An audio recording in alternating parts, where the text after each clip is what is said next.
The Macpherson report made 70 recommendations for change and improvement. 1 year later, the new chief of London's Metropolitan Police, Sir John Stevens, defends their progress. What I can tell you is this, that the Metropolitan Police is not the same, and nor should it be. It has changed and developed across the board. However, we are determined to go further and turn the Metropolitan Police into a truly anti-racist police service. But our work in building a multicultural police force to serve a multicultural city must go on. And it will go on. You have my word for that. Fine words, but has anything really changed for black victims of crime? In the months following the publication of the Macpherson report, a new case emerged in Telford, near Birmingham, a town that is overwhelmingly white. For 2 years, 42-year-old Errol McGowan had been complaining to the police that he was being racially abused. And when Errol came to the phone, they said, "You're a dead nigger." As they walked past, they would say, you know, "You're a dead nigger." I mean, it got to the stage where they was writing on the wall, "Errol, you're a nigger." Errol made numerous complaints to the police, but they seemed to fall on deaf ears. His partner of 15 years and mother of his 2 children remembers how disturbing the harassment was. He was scared stiff. He had me up for 6 weeks crying in the night. And he got to the stage and he said, Sharon, he said, it's like a time bomb. He said, waiting to go off. And I said, well, what do you mean? And he said, well, I don't know when it's going to happen. He said, but I know I'm going to get murdered. On the 2nd of July last year, Errol didn't turn up at work. His sister Doreen helped the police search. So I pushed past the police and went straight into the house. And as I went in, Errol was slumped against the door. So I went straight over. I just thought he was asleep and shaking him to wake him up. When I shook him and I saw his head go to the side and I saw the flecks, I was just literally sick. And I ran outside, you know, because I was just sick.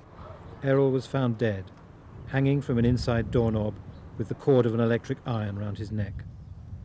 The police at the scene concluded that no further investigation was necessary, as Errol had committed suicide. I know he never. And to me, the police, they know, but they doesn't cares. That's what I think. They don't care. The West Mercia police should have been aware of an important result of the Macpherson report, the agreed definition of a racist incident. Quote, any incident which is perceived to be racist by the victim or any other person. Errol's death could have come under this new definition, in which case it should have been investigated as a racist incident, but the police didn't even carry out the proper forensic tests on his body. We met with the police on the same day and asked them, don't they think with all the harassment Errol was having, should not they have done forensic and everything that they know, and they still, you know, they just went down the one way. We said, because the family asking so much, should they even do forensic for the family's peace of mind? And they said, you know, no. The police respond in a press statement, quote, West Mercia Constabulary recognised immediately that the death of Errol McGowan was a serious incident, and extensive resources were employed from the outset. Unsatisfied with the police response to his uncle's mysterious death, Errol's 20-year-old nephew Jason decided to start an investigation himself, as his new wife Sinead describes. He asked about people whose names Errol had mentioned to do with the threats. He'd gone around and found out about where they drank and what kind of people they were, whether or not they were that serious that they could kill somebody. 6 months later, Jason took time out to celebrate the new millennium with his wife and friends in a local pub. Just before midnight, he popped out for some air, saying he would be back in 5 minutes. Early in the morning, Jason's body was found hanging from railings a short distance from the pub. I felt like the whole world collapsed with me. And I'm telling you, I begin to thump the table. And I run out the kitchen and I take up the phone. I turn it, I couldn't tell you how I felt. I couldn't believe it. The family assumed that the police would see the sinister link between the two deaths and the history of racial harassment.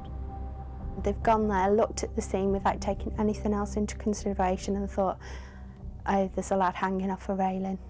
He's hung himself, and that's all they've thought. He had no reason. That night he'd blatantly said to his friends, I'm 100% happy with my life. I'm not making any New Year's resolutions this year. I've got everything I want. He was happy with his family, he loved his mum dearly, and he wouldn't put his mum through that again.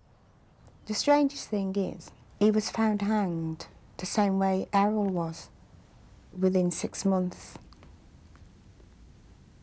It just doesn't add up. It just doesn't add up.